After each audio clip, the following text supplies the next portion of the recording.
hari ini kita akan mencoba, Dr. Budi akan menjelaskan kepada kita tentang colorectal injury. Gimana dok, kita mulai aja dok? Ya, boleh. Oke. Bisa. Assalamualaikum warahmatullahi wabarakatuh. Selamat pagi. Waalaikumsalam. Selamat pagi dok. Dr. Budi, terima kasih banyak. Ya. Selamat Rizky. Ya. Dan kemudian adik-adik presiden sebenarnya cuma ingin mengulang-ulang kembali saja cerita mengenai colorectal injury. Salah satu yang mungkin dianggap kemudian jarang ya kita jadikan suatu topik pada laporan jaga ataupun topik ilmiah, karena memang pada dasarnya pada anak rata-rata hanya mengutamakan kelainan kongenital saja sebagai bagian yang sering dibahas gitu. Karena itu kemarin saya ketika mendapatkan tawaran untuk malformasi anorektal, saya pikir sudah menjadi makanan sehari-hari adik-adik residen. Saya pikir nggak ada sesuatu yang akan kita diskusikan juga untuk hal seperti itu, maka saya memilih colorectal injury pada anak untuk menjadi bagian yang akan kita diskusikan pagi ini. Oke, Dr. Ihsan silakan slide pertama. Ya, seperti yang diketahui kemudian trauma kolorektal pada pediatrik ini termasuk yang tidak begitu banyak terjadi, hanya mungkin sebesar 0,3% yang pernah tercatat dalam bentuk statistik.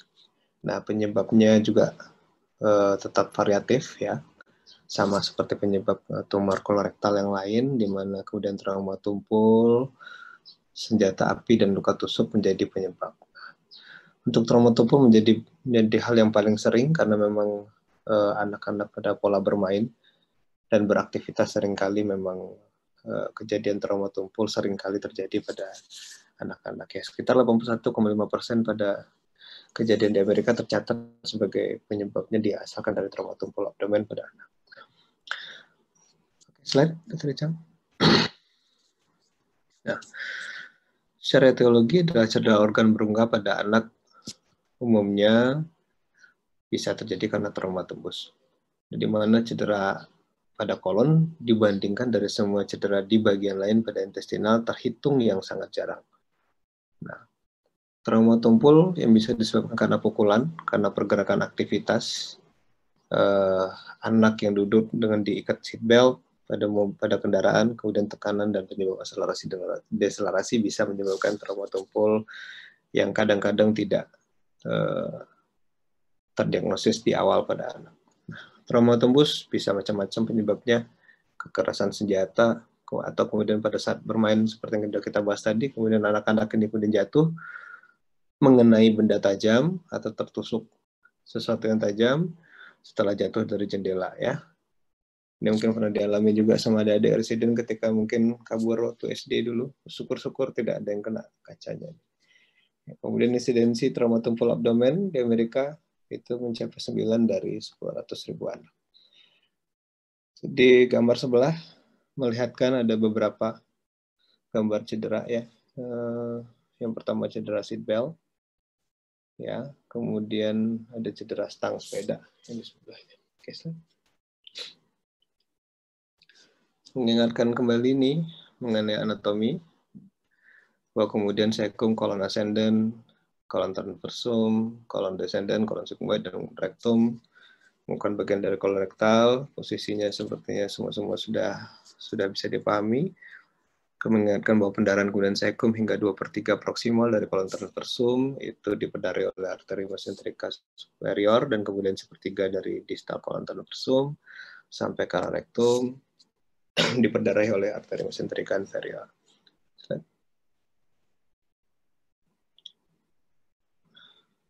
Trauma tumpul pada GI tract kemudian tetap melalui 3 mekanisme yang terjadi, yaitu mekanisme pertama adalah hematom yang berlanjut pada proses iskemik, di mana proses iskemik kemudian berlanjut pada proses nekrosis, sehingga terjadi perforasi akibat adanya devaskularisasi.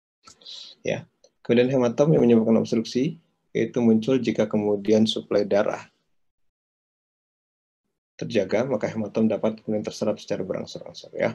Dan kemudian hematom bisa saja merupakan tanda dari suatu perforasi tertunda. Jadi jika kemudian nanti sejawat ada residen membuka laparotomi, kemudian menilai hematom yang cukup luas pada intestinal, jika ragu-ragu, maka ini mungkin saja bisa menjadi suatu tanda perforasi yang tertunda. Pada saat itu belum terjadi proses iskemik dan nekrosis, tapi mungkin pada kelanjutan bisa saja menjadi satu perforasi. Nah, deselerasi trauma kemudian dapat menyebabkan avulsi mesentrik, ya. Jadi proses deselerasi terjadi perputaran, mesentrikusnya terputar, kemudian terjadi iskemik. Nah, sesuai dengan proses iskemik tadi, terdapat satu daerah devaskularisasi, akibatnya daerah yang diperdarahi oleh segmen bersangkutan terjadi segmental injury pada intestinal yang diperdarahinya. Nah, jika kemudian terdapat perforasi usus, maka tampak adanya gambaran free air pada foto ronsen abdomen. Slide. Ya, ini algoritma blunt abdominal trauma. Saya pikir algoritma ini juga akan tetap sama pada orang dewasa juga. Ya, jadi kemudian algoritma pertama adalah jika kemudian hemodinamiknya stabil. Jika hemodinamik stabil, ya, pertimbangan hemodinamik stabil sudah masuk, kemudian nilai lagi physical examination-nya. Ya. Jika kemudian reliable physical examination, terdapat abdominal tenderness, terdapat multi-rib kemudian ada contusion pada abdominal wall. Nah, kemudian jika ini ditemukan, maka prosesnya akan berlanjut pada pilihan CT scan ataupun ultrasonografi, ya. Jika kemudian tidak terdapat pemeriksaan kelainan ini, kemudian bisa lanjut pada serial physical examination. Nah, jika kemudian dari awal tidak ditemukan physical examination yang reliable, maka kemudian pilihan kita jatuh pada pemeriksaan CT scan ataupun ultrasonografi. Nah, jika kemudian pilihan daripada CT scan yang akan dilihat, apakah kita akan menilai terdapat hollow visceral injury atau tidak. Jika terdapat hollow visceral injury, maka otomatis pilihannya adalah laparotomi eksplorasi. Jika kemudian tidak terdapat hollow visceral injury, maka kemudian pilihan kita menjadi apakah ditemukan cairan atau tidak pada saat penilaian tersebut. Jika kemudian terdapat cairan, nilai lagi apakah kemudian terdapat cedera organ solid atau tidak. Jika terdapat cedera organ solid, mungkin consider-nya adalah untuk menilai apakah ini masih bisa dilakukan non-operatif manajemen. Jika kemudian tidak ditemukan organ solid, tetapi terdapat cairan bebas, maka pilihannya adalah laparotomi eksplorasi. Ya, lebih kurang begitu untuk algoritma pertama. Slide. Jika kemudian ditemukan dari awal ada hemodinamik yang tidak stabil, maka pilihannya adalah ultrasonok ataupun DPL. Ya, kalau kemudian ditemukan pada ultrasonografi kemudian kita temukan adanya cairan bebas, maka jelas jawabannya adalah laparotomi eksplorasi. Jika kemudian tidak ditemukan pada ultrasonografi, maka pilihannya adalah melanjutkan resusitasi, kemudian menilai lagi kemungkinan lain di penyebab shocknya, dan juga kemudian bisa melakukan konfirmasi ulang terhadap ultrasonografi dan melakukan DPL sebagai pilihan. Oke, slide. Nah, imaging yang bisa kita pilih bisa CT scan, bisa pilihan DPL dan FAST, ya. Pada FAST bisa menilai ada cairan bebas, kemudian cairan yang bisa kita tampak sebagai gambaran yang anechoik, yaitu warna yang lebih hitam. Organ seperti lian dan hepar tampak hipoechoik dengan warna yang lebih gelap, dan kemudian hematom akan menunjukkan gambaran kalsifikasi yang tampak warnanya adalah hiperechoik atau warna putih. Slide.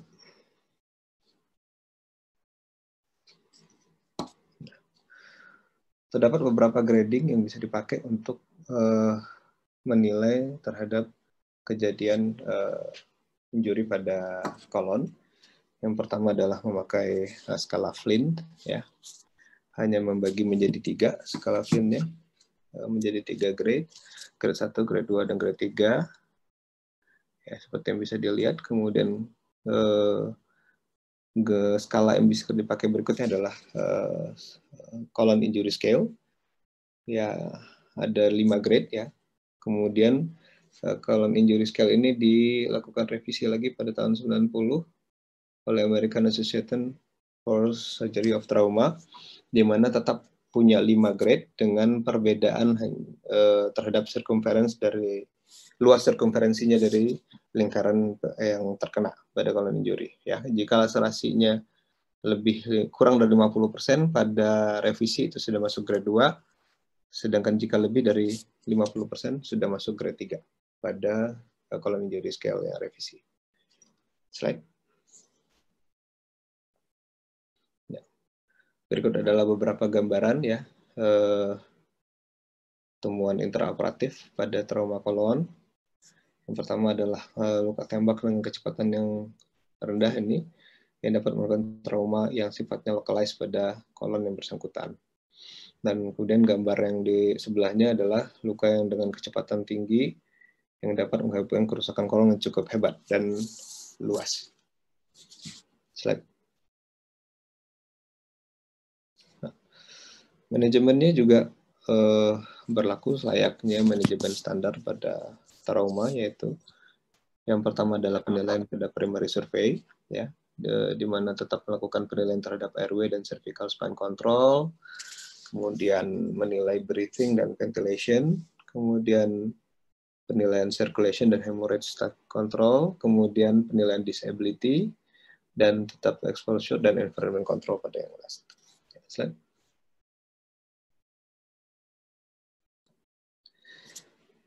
Dalam rangka melakukan resusitasi hemodinamik, itu saya kira mengulang-ulang saja bahwa kemudian shock adalah ketidaknormalan sistem peredaran darah, sehingga kemudian terjadi gangguan perfusi organ dan oksigenasi jaringan yang tidak adekuat.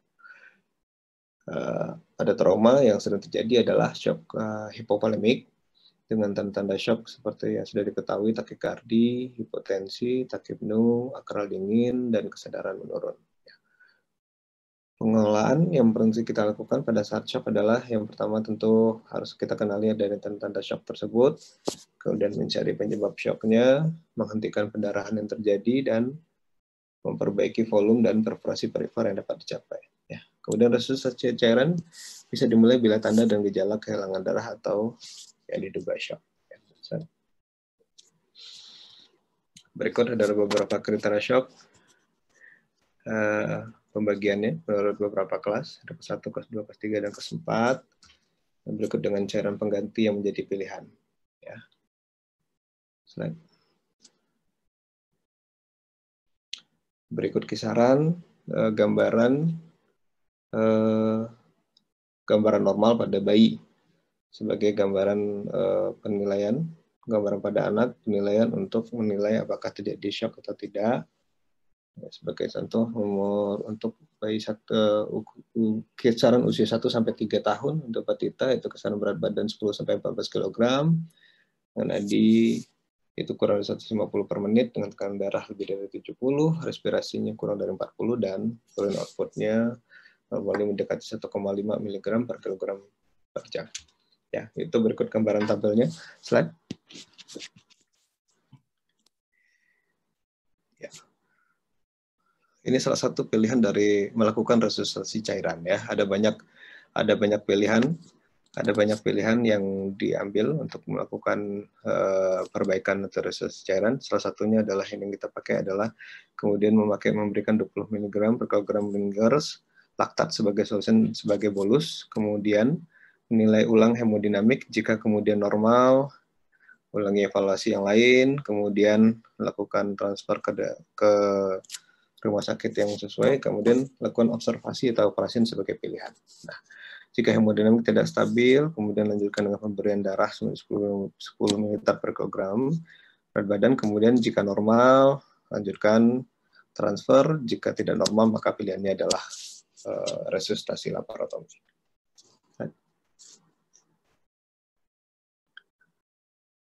Ya, tanda-tanda resusitasi tercapai adalah heart rate-nya kemudian mendekati normal, tekanan darah kembali meningkat, warna kulit si anak kembali normal, akral kembali hangat, nadi kuat angkat, kemudian urin output-nya kembali meningkat.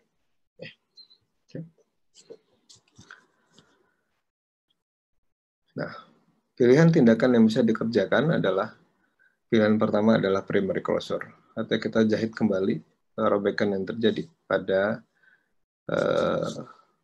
jaringan intestinal atau kolon ya.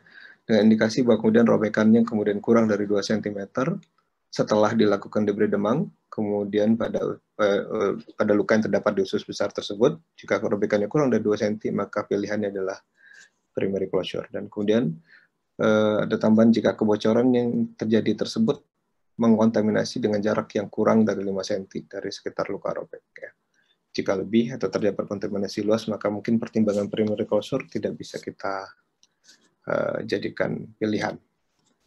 Kemudian tidak diikuti dengan adanya cedera pada organ lain dan harus memiliki penilaian hemodinamik yang stabil selama intraoperatif.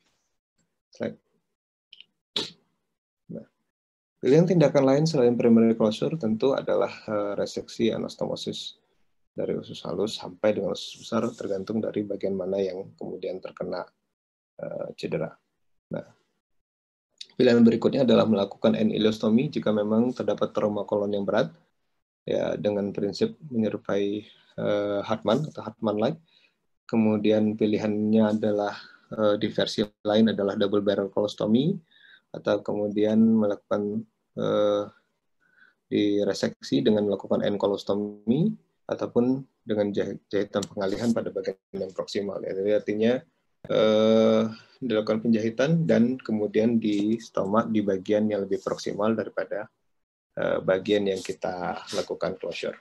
Slide. Nah, berikut adalah gambaran kejadian trauma yang pada kasus ini dikerjakan per laparoskopik ya. Jadi pasien 14 tahun kemudian terlibat pada kecelakaan kendaraan bermotor dan ketahui pada saat pemeriksaan penunjang ditemui ada udara bebas pada gambaran radiografi pada abdomen. Pada pasien ini kemudian diputuskan melakukan laparoskopik, kemudian tampak perforasi pada ilium proksimalnya, ya pada gambar panah yang di gambar A. Kemudian dengan pilihan tadi, kemudian menarik keluar bagian ilium tersebut ke arah umbilikus sebagai port pertama untuk memasukkan kamera, kemudian melakukan repair primer di situ karena memang penilaiannya bahwa kemudian kurang dari 2 cm seperti yang sudah kita sebutkan tadi di awal. Kemudian dilakukan primary repair pada umbilikus, kemudian dimasukkan kembali ke dalam dan ditutup. Nah, ini laparoscopic assisted ya, untuk melakukan repair primer pada ilium sebenarnya. Oke, slide. Nah, kemudian membahas mengenai penetrating colonic trauma ya. Pada pasien tanpa tanda-tanda shock, ataupun tanda-tanda perdarahan, ataupun ada kontaminasi yang parah, atau melakukan penundaan intervensi bedah, sebaiknya dilakukan perbaikan usus besar atau lakukan reseksi anastomosis dibandingkan dengan kolostomi. Artinya jika kemudian pilihan pertama tentu tetap kita tidak memilih diversi sebagai pilihan utama jika memang syarat-syarat yang tadi terpenuhi, tidak ada shock, tidak ada perdarahan hebat, tidak ada kontaminasi yang parah. Untuk pasien yang berisiko tinggi, maka memang penyaranannya adalah perbaikan usus besar lebih dahulu ataupun reseksi usus dibanding kolostomi, kecuali pada pasien yang dengan cedera yang lebih hebat.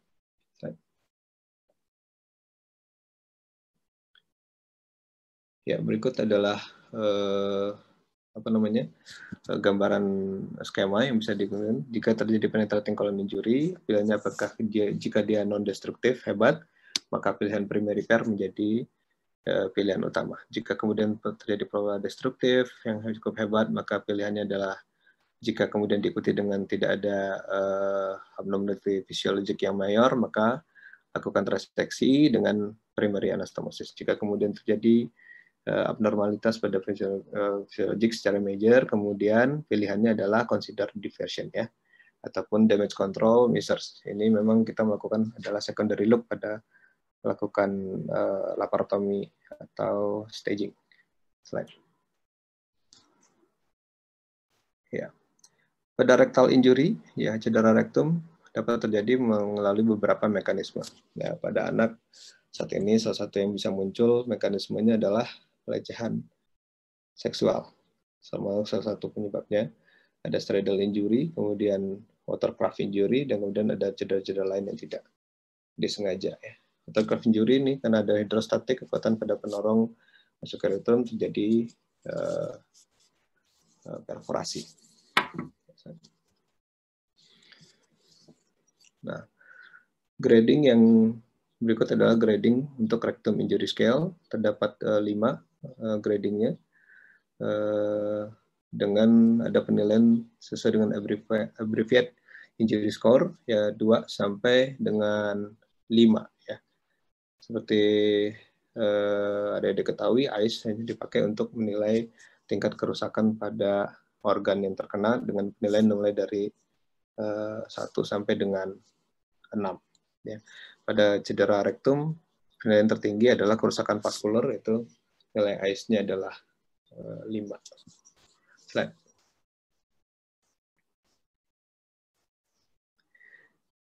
Ya, sama yang tadi manajemen rektum.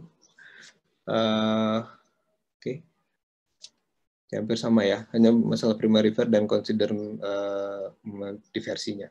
Ya, cedera rektum kemudian yang jika terdapat di dalam peritoneal, diperlakukan sama dengan cedera kolon, dan perbaikan ini tanpa pengalihan bisa dilakukan jika kemudian syaratnya sama dengan syarat yang terjadi pada kolon tadi, yaitu kemudian di mana setelah dilakukan debris demang, luas luka kurang dari 2 cm. Nah, jika terjadi di bawah peritoneal, maka manajemen tergantung pada tingkat cedera dan cedera lain yang menyertai.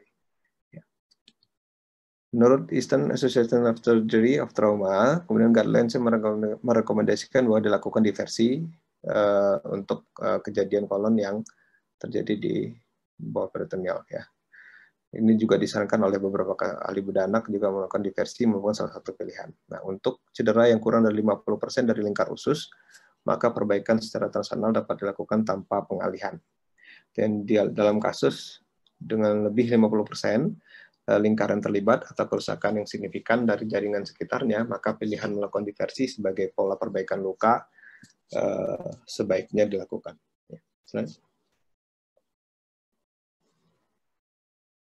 Nah, pada anak perempuan dengan cedera rektum yang terjadi pada daerah di atas dari garis dentata dan mengenai vagina, berisiko terhadap tingginya terjadinya fistula rektovaginal selesai dari perbaikannya. Jadi pada proses penyembuhannya, risiko terjadinya fistula rektovaginal cukup tinggi, sehingga pada saat melakukan repair, saran untuk melakukan diversi atau pengalihan termasuk salah satu pertimbangan untuk membantu perbaikan mencegah terhadap terjadinya fistula yang berulang.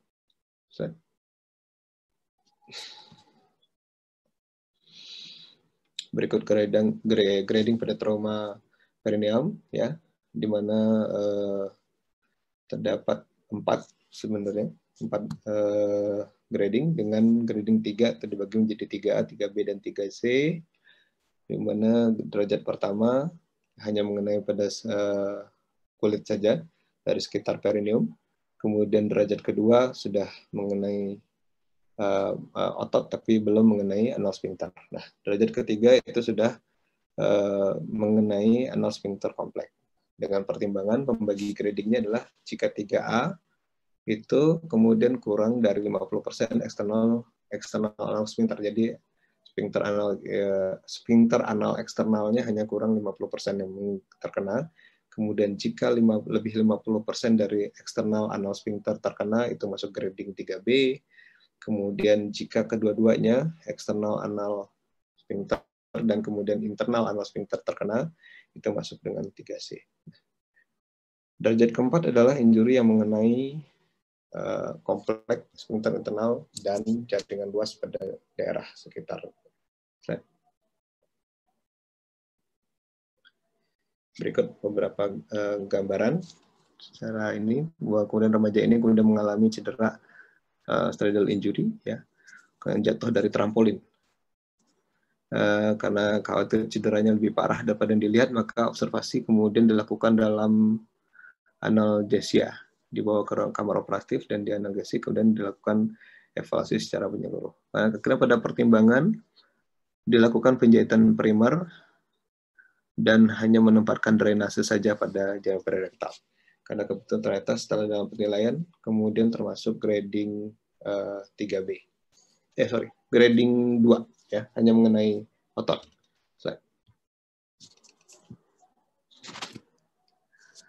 Berikut adalah conclusion yang kita bisa ambil pada diskusi pagi ini. Yang pertama adalah manajemen trauma kolon dan rektal kemudian telah berkembang pesat pada dekade terakhir.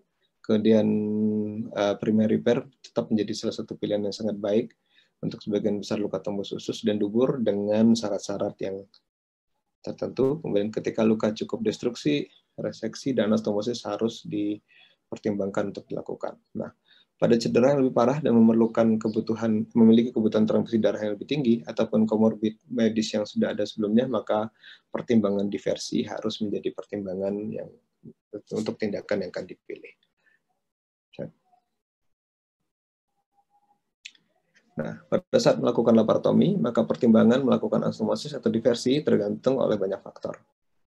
Cedera rektal intraperitoneal harus diperlakukan layaknya cedera kolon.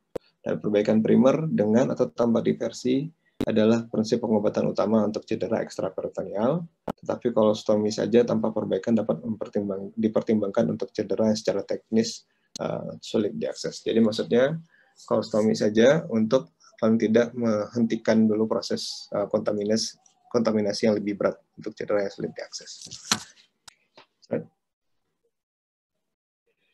Ya, terima kasih. Sedikit gambaran mengingatkan saja mengenai kolorektal trauma pada anak. Demikian, terima kasih.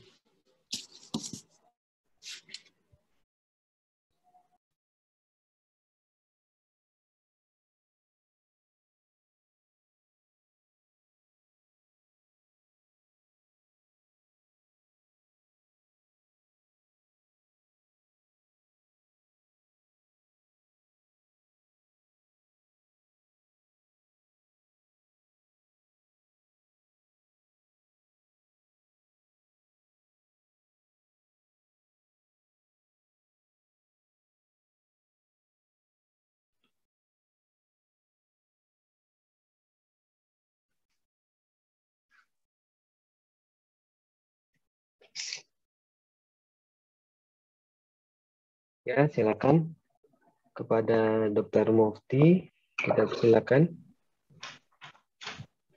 Baik, terima kasih Dr. Ihsan, terima kasih Dr. Budi. Dok, izin dok bertanya. Assalamualaikum warahmatullahi wabarakatuh. Ada dua pertanyaan nih dok. Yang pertama dok, seandainya dok kita dalam di posisi kita di daerah nih misalnya, contohnya saya misalnya di Pekanbaru, kemudian ada rujukan dari teman sejawat dokter umum di mana jarak tempuh ke Pekanbarunya misalnya membutuhkan waktu 5 jam. Nah, berapa lama golden period bisa kita prediksikan bahwa prognosa pasien ini? Misalnya kita curiga pasien ini ada luka tembus misalnya di daerah kolorektal gitu kan. Berapa lama golden period yang dibutuhkan bisa kita memprediksikan, oh ini prognosanya baik, oh ini prognosanya buruk. Yang pertama dokter. Yang kedua dari yang tadi dari presentasi dokter, ada pasien ini mengalami shock. Nah, bisa nggak kita memprediksikan ya dok, dengan trauma kolorektal ini, mungkin shock ini dikarenakan oleh rupturnya ini atau cedera vaskular, sehingga kita nanti ke depan bisa memprediksikan apa yang bisa kita lakukan. Misalnya membutuhkan konsul ke bagian lain nih dok, misalnya ke vaskular atau untuk repair dari vaskular misalnya nih dok. Jadi kita bisa memprediksikan riset apa yang perlu kita siapkan untuk tindakan pasien ini dokter. Terima kasih dokter.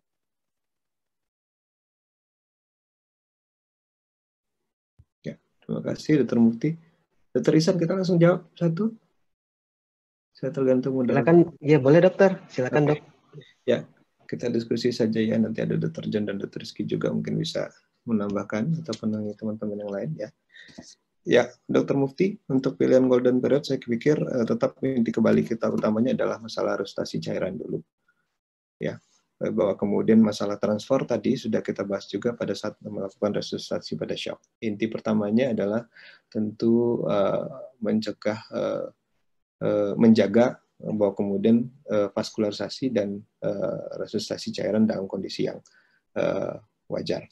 Nah, golden period tentu jika dilihat tadi bahwa jarak tempuh rata-rata saat ini sudah bisa ditempuh kurang dari 6 jam setelah resusitasi, saya pikir untuk masalah kontaminat yang berat sepertinya belum akan terjadi, dan kemudian pilihan bahwa kemudian ada banyak sekali grading yang akan terjadi pada trauma kolorektal dan pada kejadian pada anak terutama, termasuk yang paling jarang Dr. Mufti, dan kemudian biasanya pun jarang sekali menimbulkan kolorektal berat secara langsung.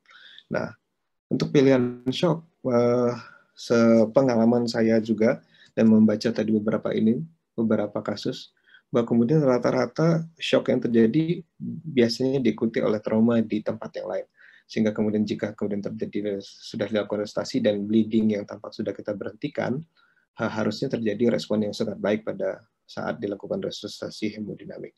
Dan jika tidak, maka pilihan resusitasi laparotomi, jika tidak ditemukan trauma lain, maka menjadi pilihan yang akan dilakukan. Jadi saya kira pilihan tadi adalah untuk cedera vaskular jika memang ditemukan pada saat examination setelah pertimbangan trauma abdomen ataupun trauma kolorektalnya dapat diatasi secara resusitasi atau penilaiannya cukup layak untuk tidak menyebabkan trauma shock yang berlebihan, maka pertimbangan cedera yang lain dapat menjadikan pertimbangan.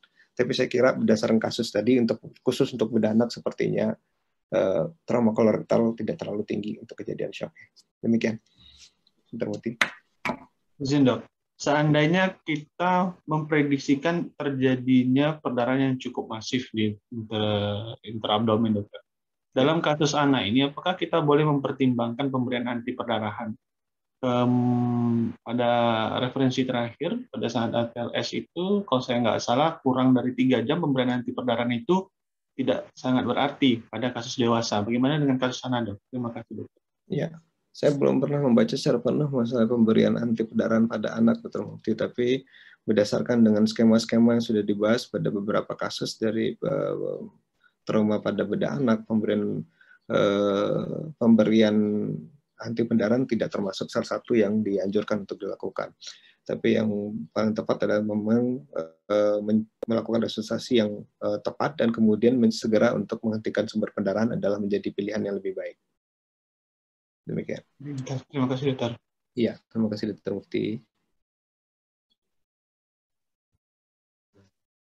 Ya, kita lanjutkan kepada teman-teman yang lain, kepada teman-teman residen. Apakah ada lagi mau ditanyakan? Izin bertanya, dok. Ya, silakan, Dr. Ihsan. Terima kasih. Izin bertanya, dok. Saya mau bertanya pada saat intraoperasi pada kasus trauma abdomen, di mana pada saat penutupan rongga dinding abdomen ternyata ditemukan banyak jaringan dinding abdomen yang hilang. Jadi ketika kita melakukan penutupan luka, diperkirakan kesulitan karena terlalu tegang atau karena banyak jaringan yang hilang tadi. Bagaimana manajemen kita untuk melakukan penutupan dinding abdomen tersebut? Terima kasih. Assalamualaikum warahmatullahi wabarakatuh.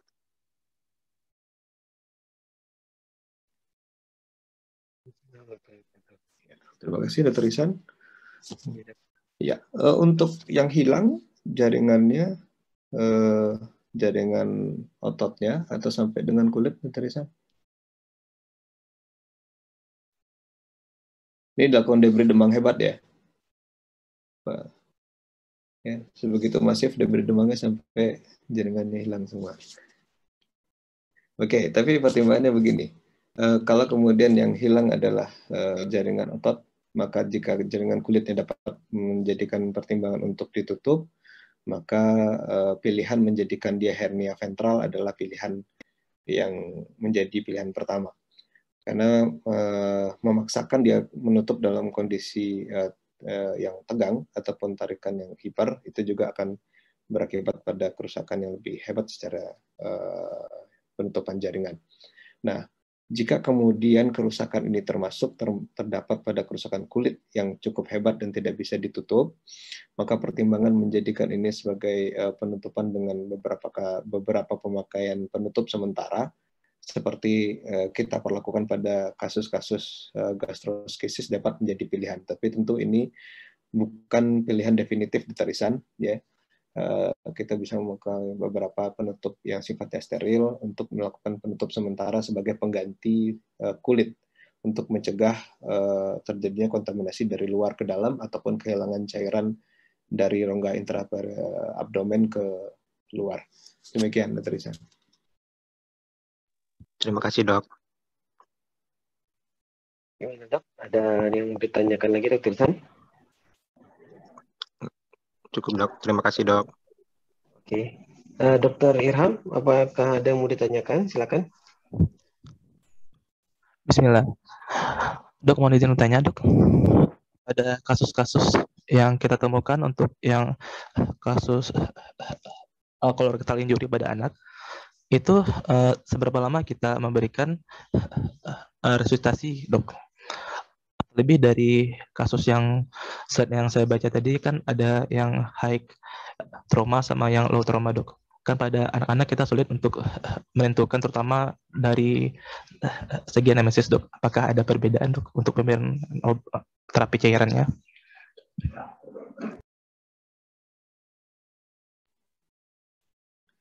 Ya, saya langsung jawab ya, Dr. Icang ya. Dr. Ya, Irham. silakan, Dok. Ya, Dr. Irham, untuk pemberian cairan itu dengan memantau apakah kemudian anak terdapat kemungkinan gejala shock hipovolemik atau tidak. Dan tadi sudah saya paparkan di situ ada beberapa tabulasi, mungkin bisa jadi pertimbangan nanti Dr. Irham ya. Tabulasi perkiraan keadaan vital sign normal pada anak sesuai dengan usia dan perkiraan berat badan. Nah, pertimbangan itu menjadikan dasar kemudian apakah si anak kemudian mengalami shock hipovolemik atau tidak. Nah, untuk pemberian cairan sama prinsipnya seperti yang sudah kita jelaskan tadi, maka pilihan yang pertama secara cepat adalah memberikan 20 cc per kilogram berat badan dalam bentuk bolus, kemudian menilai kembali vital sign-nya Dr. Irham ya. Kemudian jika kemudian sudah ada kecenderungan stabil, pertahankan maintenance, resusitasi, kemudian ada pilihan untuk melakukan observasi ataupun tindakan operasi setelahnya. Tapi jika kemudian tidak stabil, maka berikan pemberian darah ya sebesar 10 ml per kilogram berat badan dengan pertimbangan tersebut, kemudian nilai lagi jika resusitasi tetap menunjukkan hasil yang baik pada perbaikan shock, maka pilihan laparotomi resusitasi menjadi pilihannya. Demikian, Dr. Irham.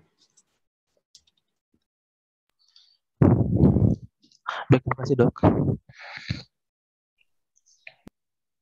Ya, teman-teman yang lain, apakah ada yang mau ditanyakan lagi? Izin bertanya, Dok. Silakan.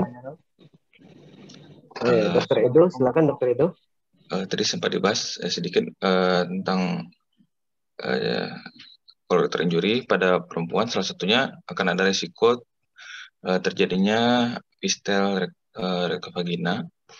Itu Dok, apakah ada teknik khusus untuk meminimalisir terjadinya suatu komplikasi dari fistel ini, Dok?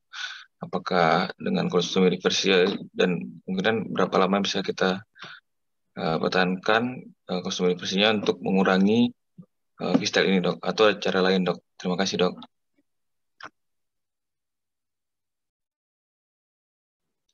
Baik. Terima kasih, Dr. Edo.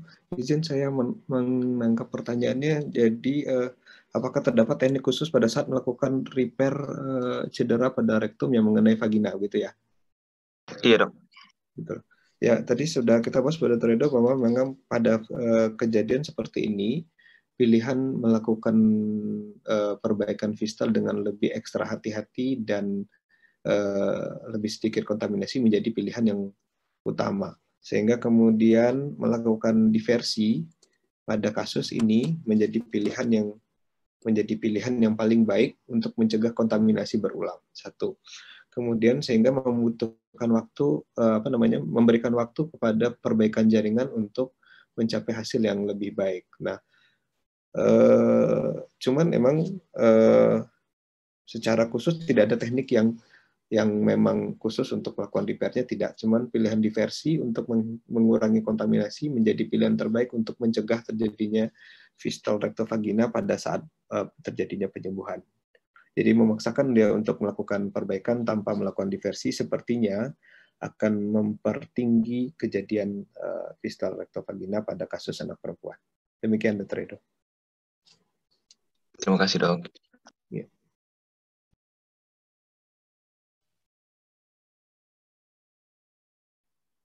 Ya, silakan kalau misalnya masih ada pertanyaan lain. Izin dok, izin bertanya dok. Ya, silakan Dr. Riko. Assalamualaikum warahmatullahi wabarakatuh. Izin Dr. Budi, izin bertanya untuk pada keadaan pasien yang mengalami curiga pada anamnesis dan fisik mengalami trauma tumpul abdomen, kemudian kita sudah melakukan tindakan FAST, kemudian CT scan, kemudian DPL, kita tidak dapatkan adanya tanda-tanda suatu cedera. Itu untuk pemeriksaan selanjutnya ataupun follow up selanjutnya, apa yang harus kita lakukan untuk memantau adanya kemungkinan cederanya akan terjadi, akan segera terjadi gitu. Kemudian untuk cedera pada perineum tadi ada beberapa 1-5 grade. Apakah ada perbedaan tindakan pembedahan pada tiap grade-nya, dok? Terima kasih, Dok.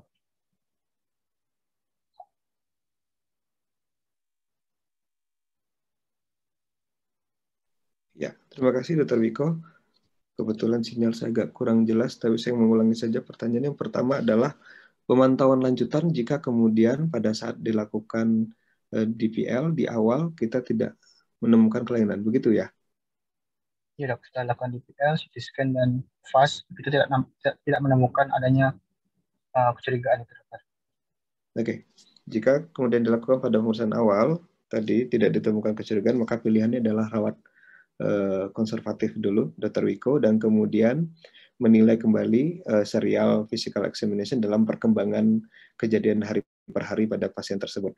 Jika kemudian terdapat kembali gangguan yang bisa mengarahkan kita ke arah kecurigaan trauma abdominal, kemudian tidak ada kesalahan untuk bisa melakukan ulangan terhadap pemeriksaan penunjang USG ataupun CT scan sebagai bentuk pertimbangan controlling terhadap CT scan dan USG yang pertama yang sudah kita lakukan. Pun dengan hal yang sama, jika kemudian terjadi perburukan dengan sifat shock yang mendadak terjadi pada saat rawatan konservatif, maka metode resusitasi cairan dapat kita kembalikan kepada resusitasi yang pertama atau pilihan laparotomi menjadi pilihan untuk melakukan penilaian dan penghentian pendarahan yang terjadi pada sistem trauma tersebut. Ya, jadi rawat konservatif, kemudian menilai ulang physical examination. Jika diperlukan, dapat dilakukan controlling ulang terhadap USG dan CT scan. Demikian ya, untuk yang pertama. Nah, terhadap grading, yang kedua adalah grading cedera perineum ya. Betul ya. Nah, cedera perineum tadi, seperti yang saya sebutkan, kemudian terdapat 4 gradingnya, ya, dengan 3 yang grading yang pertama, bahwa kemudian grading 1 dan grading 2 berpengaruh terhadap keputusan kita melakukan diversi atau tidak sebagai penyerta terhadap tindakan yang kita lakukan terhadap primary closure-nya. Jadi terhadap tindakan perbaikan terhadap cedera perineumnya, grading tadi berpengaruh terhadap keputusan kita melakukan diversi atau tidak. Demikian, Dr. Wiko. Baik, dokter. Terima kasih, dokter. Ya. Baik, cukup hangat. Banyak pertanyaannya dari awal anamnesa sampai pembentuk fisik sampai penunjang dan tata laksana. Bagi teman-teman yang lain, gimana? Masih ada yang mau ditanyakan? Masih dipersilakan. Assalamualaikum warahmatullahi wabarakatuh. Waalaikumsalam. Silakan Dr. Aldo. Izin bertanya, Dok. Ini kita pada kasus-kasus trauma tumpul abdomen itu, Dok, berdasarkan mekanismenya itu biasanya awalnya terjadi hematom terlebih dahulu dan kelanjutannya bisa terjadi perforasi. Itu memungkinkan di mana terjadi delay diagnosis, Dok, pada saat kita melakukan diagnosis pasien. Yang ingin saya tanyakan, bagaimana pilihan tata laksana pada pasien ini jika kita lakukan laparotomi, apakah dengan primary closure, reseksi anastomosis, atau kolostomi, Dok? Pada kasus-kasus delay diagnosis ini mungkin saja telah terjadi kontaminasi feses yang hebat, namun di beberapa literatur yang saya baca masih ada tempat dilakukan primary closure atau reseksi anastomosis dengan tambahan tindakan mungkin pada saat intraop bisa kita lakukan on-table irrigation, Dok. Itu bagaimana pendapat dokter atau pengalaman dokter pada kasus-kasus ini, Dok? Terima kasih. Assalamualaikum warahmatullahi wabarakatuh. Waalaikumsalam. Ya, Dr. Aldo, pertanyaannya bagus sekali. Ada banyak sekali pendapat ahli mengenai hal ini, terutama untuk kasus-kasus pada anak ya. Saya kira penyebab delaying perforate itu tadi sudah kita bahas. Mungkin penyebab yang pertama memang seperti yang Dr. Aldo sudah sebutkan, penyebabnya bisa saja pada saat kita memilih untuk melakukan primary closure ataupun reseksi anastomosis, ternyata ada kontaminasi lain yang mungkin tidak terdetek dari awal, sehingga kemudian itu memancing terhadap adanya delay perforasi. Satu. Yang kedua, seperti yang sudah kita bahas tadi, bahwa kemudian terdapat hematom, yang kemudian pada awal hematom loss ini menimbulkan keraguan-raguan apakah ini sesuatu yang menyebabkan usus ini unviable atau tidak, kemudian masih layak dipertahankan atau tidak. Nah, untuk yang jawaban pertama, sesuai dengan yang sudah Dr. Aldo sebutkan, saya sepakat bahwa kemudian melakukan reseksi anastomosis atau pilihan menggunakan primary closure dengan irigasi menjadi pertimbangan. Sama dengan anak, bahwa kemudian pertimbangan itu jika pada saat memilih tindakan pertama diyakini bahwa pilihan primary closure dan reseksi anastomosis adalah pilihan yang tepat, jauh akan lebih baik melakukan itu pada saat segera. Tapi jika kemudian mengalami hematom luas, kecurigaan perforasi, menurut saya adalah pertimbangan untuk melakukan second look menjadi pilihan yang lebih baik, karena bagaimanapun pada prinsipnya pada anak mempertahankan sebanyak mungkin intestinal yang masih bisa dipertahankan di dalam akan jauh lebih baik daripada melakukan reseksi yang hebat yang sifatnya terburu-buru. Nah, sehingga kemudian pilihan tadi menjadi pilihan yang lebih baik jika memang melakukan secondary look untuk pasien seperti ini. Demikian, Dr. Aldo. Terima kasih, Dok.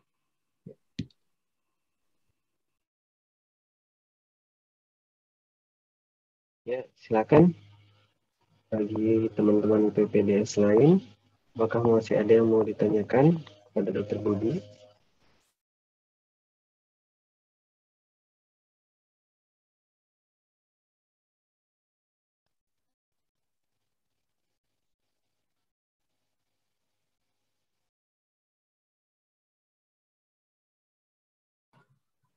Assalamualaikum, Dok.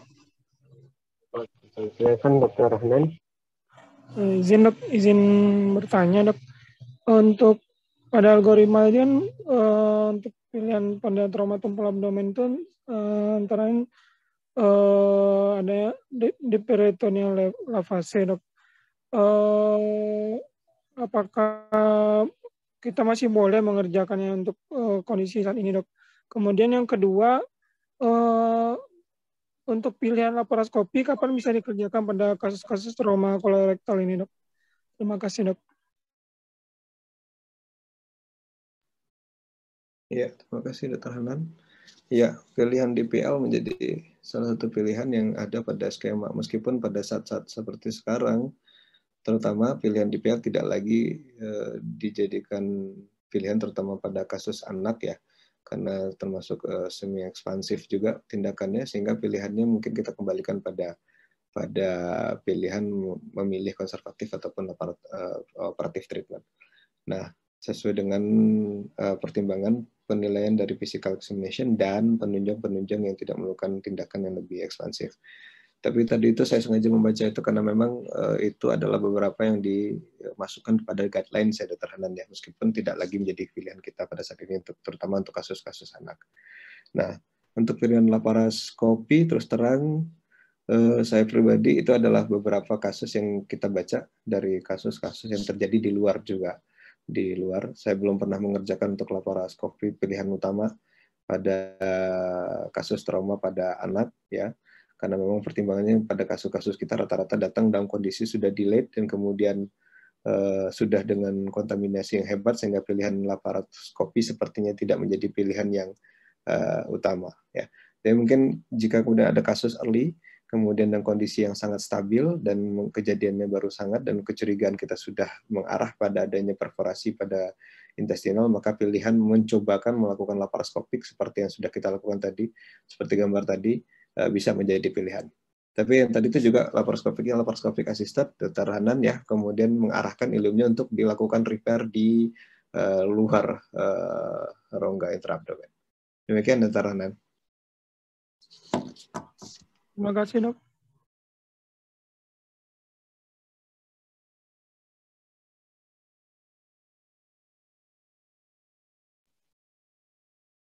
Silakan bagi teman-teman yang masih ingin mendiskusikan lebih dalam lagi.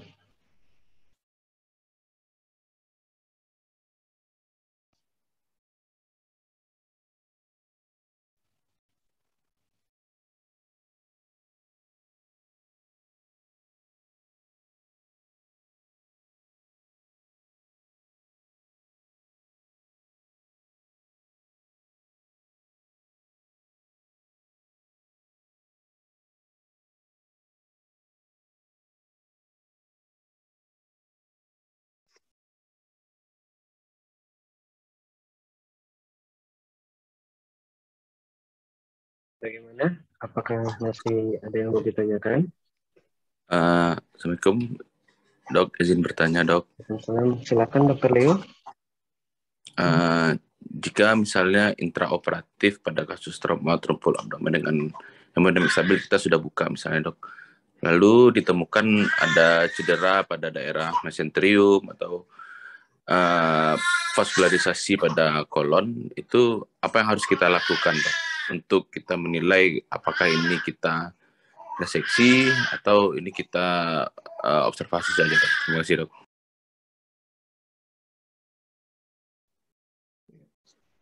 Dr. Leo, terima kasih. Cederanya ketemu di mesenterium, Dr. Leo? Ya, Dok. Misalnya ada trauma tumpul pada solid organ yang pertama, kan ternyata solid organnya sudah bisa kita atasi. Lalu ternyata waktu kita explore ada pada mesenterium, pembuluh darah, vaskularisasi. Jadi apa kita lakukan, gimana cara kita mengobservasi intraoperatifnya, Dok? Ya, jadi yang penting dilakukan tuh Dr. Leo adalah menilai apakah kemudian intestinal yang terkena pada jaringan yang bersangkutan dengan pembuluh darah tersebut mengalami kerusakan atau tidak. Jika kemudian terjadi proses vaskularisasi ataupun nekrosis pada daerah tersebut, otomatis itu menjadi alasan untuk melakukan reseksi pada daerah yang bersangkutan. Seperti yang sudah saya bahas tadi masalah segmental injury pada kasus tersebut ya, jika memang itu terjadi maka pilihan melakukan reseksi kemudian dengan lanjutan anastomosis ataupun diversi itu menjadi pertimbangan pada saat intraoperatif. Tapi kalau kemudian terdapat trauma solid organ, kemudian cedera hanya pada mesenterium, dengan penilaian bahwa vaskularisasi pendarahan yang mendarahi daerah segmen tersebut masih dapat dipertahankan, maka saran terbaik adalah mempertahankan sebanyak mungkin usus yang ada di dalam. Demikian, Dr. Leo.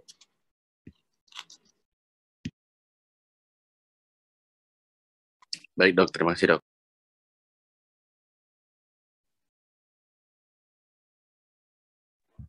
Ya, bagi teman-teman masih ada kesempatan, silakan.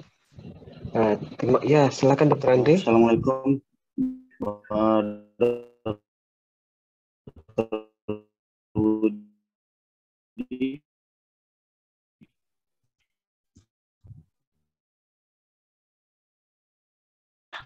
Jadi dari penjelasan. Izin Dr. Andre, suaranya putus-putus, Dok. Oke, sekarang udah kedengeran? Lebih baik. Silakan dok. Oke. Assalamualaikum Dr. Budi, izin bertanya tadi mengenai penjelasan dokter pada bagian trauma pada rektum. Itu ada penjelasan bahwa kalau laserasinya di bawah 50%, itu tata laksana yang bisa kita berikan tuh secara operatif ada pendekatannya melalui transanal. Boleh dijelaskan lebih lanjut dok, bagaimana mungkin tekniknya, pendekatannya? Itu aja dok, terima kasih. Ya, pada kasus yang rektal ya dok ya, pada kasus trauma perineum, Dr. Andre? Rektal dok. Rektal ya, jadi pendekatan 50% tetap ini pada kasus yang kemudian 50% dan terletak di bukan di dalam rongga intraperitoneum. Berarti memang mengupayakan pendekatan melalui transanal untuk melakukan perbaikan dengan harapan bahwa itu dapat dilakukan primary closure pada kasus ini. Dan pertimbangan melakukan transanalnya adalah dengan berarti memang sebenarnya adalah kedekatan melebihi daripada linear ditata ke atas nih Dr. Andre. Ya. Rektum yang sifatnya di luar dari rongga intraperitoneum. Meskipun kalau pendapat saya pribadi ini kan termasuk daerah yang sulit ya, membongkar antara jauh dari atas anal kemudian di luar dari rongga intraabdominal. Maka pilihan saya pribadi jika kemudian kesulitan terjadi dan kasusnya kemudian diikuti dengan kejadian kontaminasi yang hebat ataupun ada cedera lain, maka pilihan melakukan diversi saja dulu tanpa mengganggu tanpa memperbaiki cedera rektum menjadi pilihan. Tadi saya sudah sampaikan juga bahwa pilihan diversi sementara untuk tanpa melakukan tindakan primer koreksi terhadap rektum yang sifatnya ekstra dari peritoneal juga bisa menjadikan pilihan jika memang posisinya sulit untuk melakukan perbaikan yang membutuhkan waktu segera. Demikian Dr. Andre. Baik dok, berarti pilihan utama kita mungkin lebih, kalau sulit lebih baik dilakukan kolostomi diversi dulu begitu ya dok? Ya pilihannya itu dulu, lakukan diversi dulu. Sementara jika memang trauma itu diikuti dengan kejadian lain yang bisa mempengaruhi ya. Tadi kita masuk ke trauma kan bisa saja multiple. Kejadiannya jika itu diikuti maka pilihan diversi dulu untuk sementara dapat menjadikan pilihan. Meskipun nanti tentu kita butuh beberapa pertimbangan untuk melakukan perbaikan lagi. Ya seperti yang saya bilang tadi, posisinya sulit itu. Dari bawah kejauhan, dari atas juga jauh. Demikian Dr. Andre. Terima kasih banyak dok. Ya.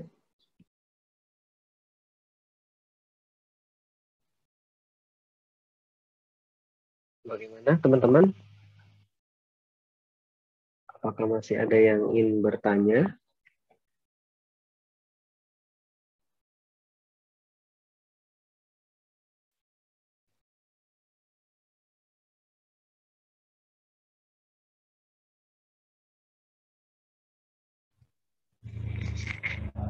Assalamualaikum warahmatullahi wabarakatuh. Waalaikumsalam warahmatullahi wabarakatuh. Silakan Dr. Rifki. Izin bertanya dok, apabila misalkan kita penempatan di daerah yang tidak ada fasilitas CT scan, kemudian kita menerima kasus mengenai colorectal injury, di mana sesuai algoritma apabila ditemukan pada pasien ini hemodinamiknya stabil dok, tetapi dari penunjang misalkan yang tersedia seperti ronsen abdomen ada ditemukan free air, atau misalkan dari USG ditemukan fluid cairan bebas, apakah sampai kapan kita menentukan keputusan untuk dilakukan laparotomi eksplorasi dok? Mungkin itu dok. Terima kasih dok. Ya. Dr. Rifki, untuk pertimbangan tadi jika sudah ditemukan pengembaraan free air, jelas bahwa terdapat trauma kolorektal, maka pilihan laparotomi sudah bisa diambil. Tidak harus menunggu CT scan. boleh dilakukan. Yang jika memilih untuk kemudian melakukan tindakan konservatif ataupun rawatan jika tidak menemukan physical examination yang sesuai, dan kemudian pada saat melakukan ronsen abdomen ataupun USG tidak mendukung pada ke arah indikasi untuk melakukan laparotomi pada saat itu.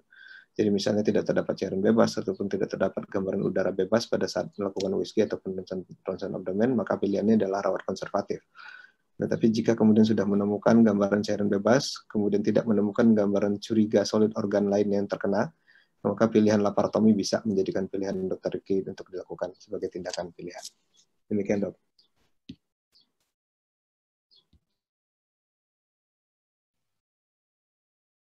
Bagaimana, Dok?